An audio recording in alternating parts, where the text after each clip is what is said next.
All right. So headline number 5, according to Supermarket News, Midwest grocer Lunds and Byerlys has tapped Pensa Systems' automated solution to help improve inventory intelligence.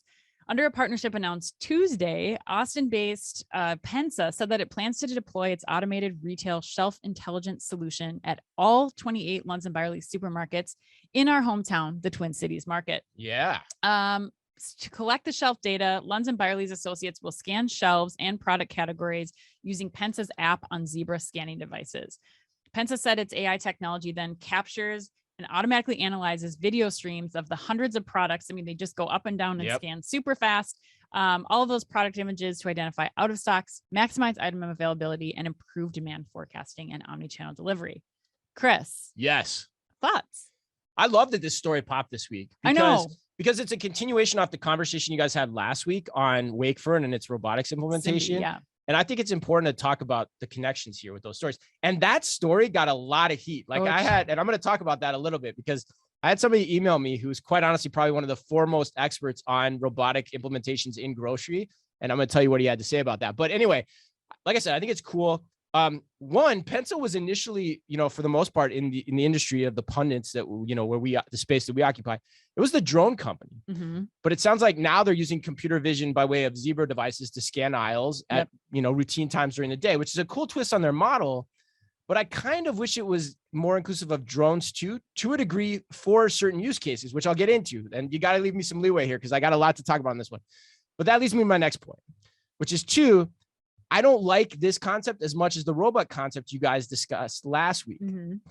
And to tell you why I think that, I want to tell you what Dave Steck of Schnucks told me. Okay. Who is one of, like I said, they rolled out robots to every store at Schnucks. Local grocer, one of the best grocers around, and they're all in on robots. Yeah. From what he could tell me. And here's what he had to say, which I think is a really important quote to listen to. I'm going to read it in full for the audience. Quote, when you have even more limited resources, and by that he means supply chain shortages, staffing, getting the loads to the shelf becomes a priority, and then you just have to rely on your inventory systems to manage your outs. And by using computer vision systems, in total, you get the added element of a rules-based decisioning process to understand why that out is there. You don't have to train new associates on how to do a job, which is key in terms of what I just talked about, that they don't have enough time to do in the first place. Let the rules-based systems look to see if there's something an associate can do about an out and only have them address those out.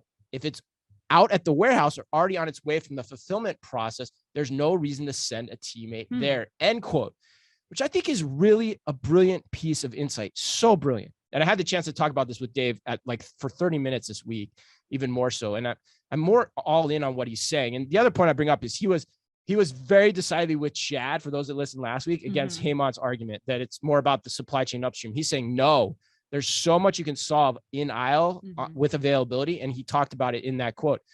So my take is it's cool to see the move of computer vision in aisle, but the fact that people are involved in this means there's even more subjectivity in the process where robots don't allow for that. It's done the same way all the time. And then there's the potential for the audit process to go out of bounds as a result of that. But with that said, there is one place where I like it a lot, Anne. Yeah. But before I share that, I want to get your thoughts. Well, I was a little hesitant at first when we heard this story because I thought it was a little too inside baseball because it's like it's right in our local store that's between our 2 houses that we frequent on a regular basis. And I saw the Lunds CEO in line at lunch yesterday, and I was like, that was so funny. Hey, Trace, this is really cool. I'm really excited about Pensa.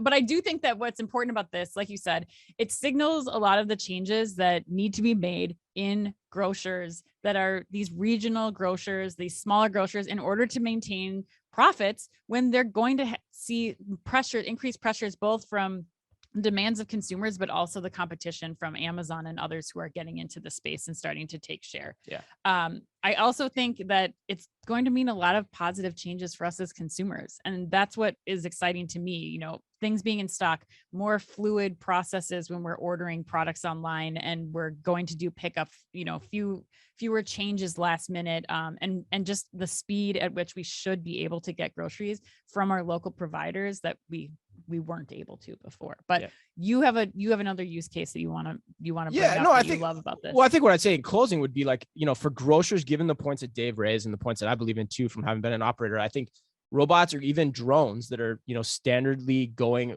around the store to consistent time are the way to go Mhm. for the application of computer vision on the retailer side or the grocer side. But however, I think when you start getting into the handheld side, the Zebra side, even your own mobile device, I love this for the CPG. Mhm. The CPG sends a lot of teams in there to get shelf intelligence. And Yeah. this is super powerful for them to do that as well. So I think the cool thing about this announcement is it's just showing there's better ways to do it, more efficient ways to do it. Depending on who wants to apply what, grocer, CPG, there's a lot of space for us to learn and understand what the best process is.